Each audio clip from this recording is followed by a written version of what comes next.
I think we're safe to say that Fallout 3, this is obviously New Vegas, its predecessor title, Fallout 3, could be one of the best action role-playing future sort of post-apocalyptic games out there. Now you probably think that's quite narrow. It's not. There are a ton of games in that vein now, but Fallout 3 kind of where it all started for me when it comes to the obsession with this model of game. Now Fallout 1 and 2 were not terrible games, but they were quite clunky. They were top down, they were very infantry based, almost point and clickers, and they were all over on the PC side. The console release on the Xbox 360 for that Fallout 3 not only utilised that machine's power, it made us look at the Fallout franchise in a completely new next gen light, bracket 7th gen. But that was 2008. Along came 2010 and of course New Vegas, and by that point we were all chomping at the bit for new Fallout content. We couldn't believe that we're getting a full-blown sequel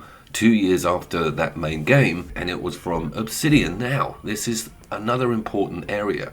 They really have made a name for themselves since New Vegas, and when you look at the landscape of past Fallout games, the majority of people gravitate towards New Vegas. It could be, in hindsight, one of the strongest Fallout games ever made. So when it came on Game Pass, and it's the Ultimate Edition, meaning all of that DLC is embedded, you can also run this on a potato PC, and you get the chance to really meddle with a lot of the back-end visuals. I've got this at 1080, running on high textures, but that's about all. No mods, no graphic third-party enhancements, and just looking at YouTube videos about how to optimize this game is a rabbit hole I never realized went that deep. I was looking for this game to run in its optimum on a visual level. I'm like, oh wow, let's have a look. You know when you see like GTA 5, real life graphics, all I could find were just pages and pages of people going through spreadsheets and changing things in the back end system.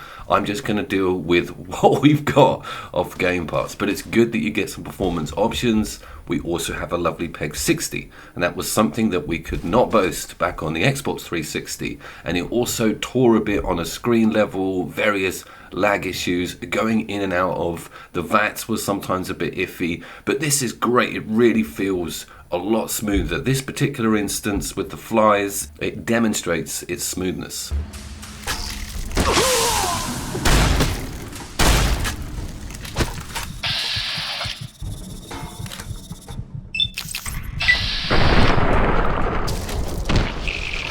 This Ultimate Edition comes with Hardcore mode, which makes Stimpaks only work over time. It's a little bit more like the modern Fallout games and a lot harsher than the base game. And I flipped it immediately onto that.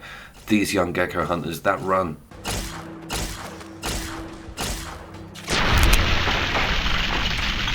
There's also quite a lot of DLC that you have access to off the bat, and you need to watch out for that and stick to the base game quests if you don't want to go down some quite hard and one-way streetish DLC quests that you may have to reload a save file to get out of. I found that out the hard way, but it's cool to see them and have access to them that early. Some of them will warn you and go, you've got to be level 25 and you can't bring a companion. But if you finished New Vegas way back in the day and you want to see new content immediately, you can fire this up and you can go straight to loads of new content. It's just not highlighted in the Pip-Boy very well. If you can remember the names of the original storyline, you'll be laughing, but I couldn't. What is it, 12 years ago or something?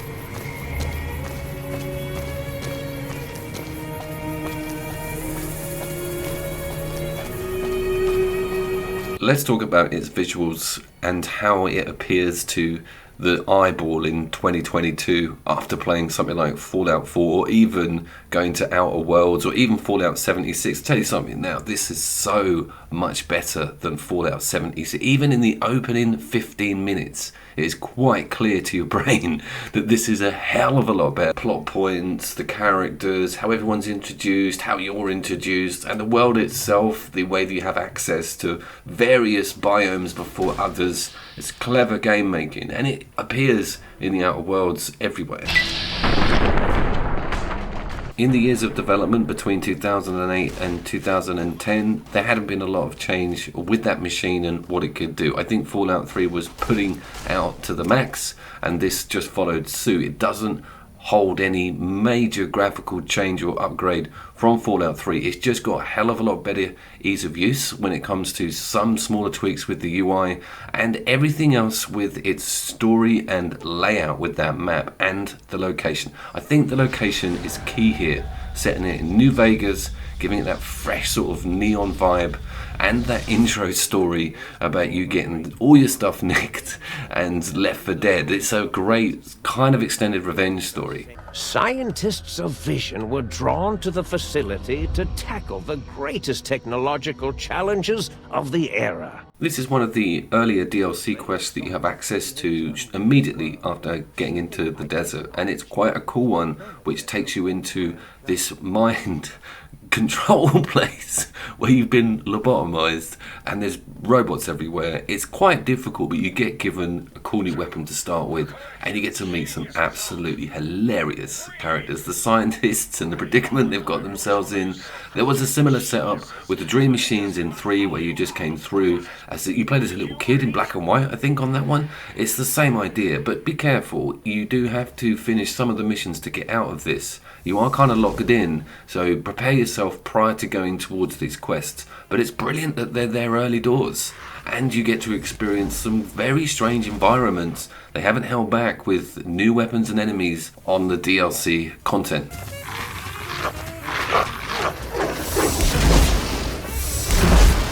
It's also still not a perfect game, with a lot of its issues with graphics, AI, pop-in, enemy sort of lines repeating over each other. Crazy stuff happens still, and it wasn't the best conversion over to PC way back in the day. I remember huge complaints. Bethesda buggered that up quite a lot. The poor old PC people always get shafted with a lot of the ports, and this was no exception.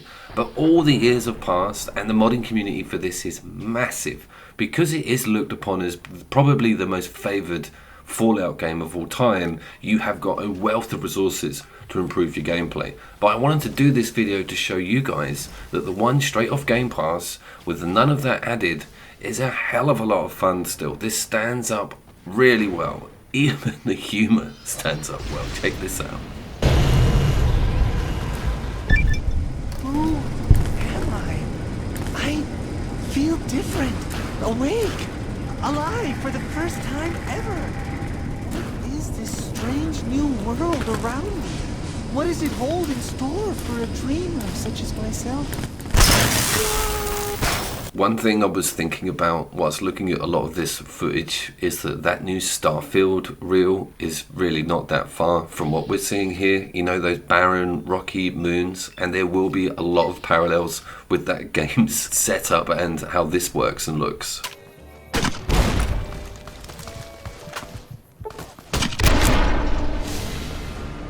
Being the ultimate edition of the game means that you get quite a lot of free items when starting, one of which is an extremely OP grenade launcher, which has only got about 20 bullets in it, but if you use them sparingly, it can kind of carry you through some really major hard bits of the game. That one's a bit naughty. The same goes for some of your attire. You're given some quite high level material to slap on immediately, but if you combine that with the hardcore mode, it all kind of levels itself out a bit.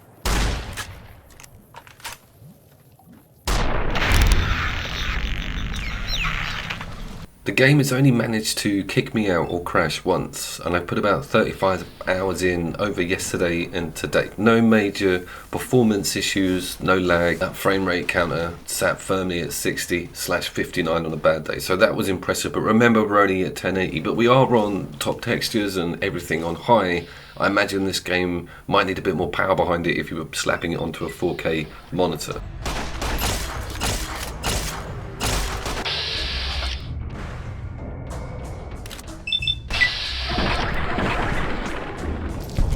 One thing that holds up incredibly well is the enemy AI and their behaviours. The way they retreat, the way they go forward, the way they seem to communicate with each other, and how they display ailments within their fighting style. If you take out one of their legs, they will still try and hobble towards you, and of course it goes for the arms. If you cripple their heads, a crippled head whilst you're trying to fire at someone, it will affect their performance.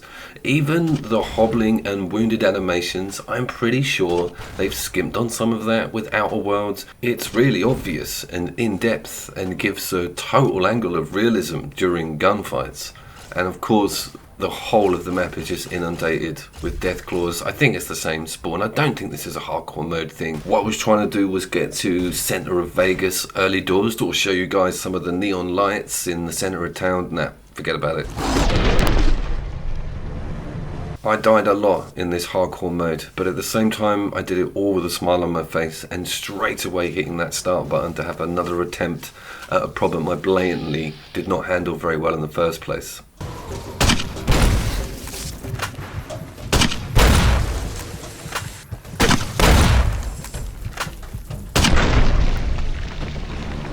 I absolutely love it. I'm in love with the Fallout franchise all over again. You might not realise that it's appeared on Game Pass. It's only after 12 years of hindsight that this game's position has been truly crystallised. Seeing all of the awesome stuff out of Obsidian, it's quite clear that these guys had talent, and that was recognised in the industry, and it all came to fruition with a few of their later titles. But this is where it all started for them. And for a lot of people, I think this is where their obsession with the Fallout series may have started. You could have been lucky enough like me and played one back in the day on a CD-ROM. The new stuff, 76, we all know what's going on there. That's cost everything for Starfield, and you know, I've been couch cooping, of course.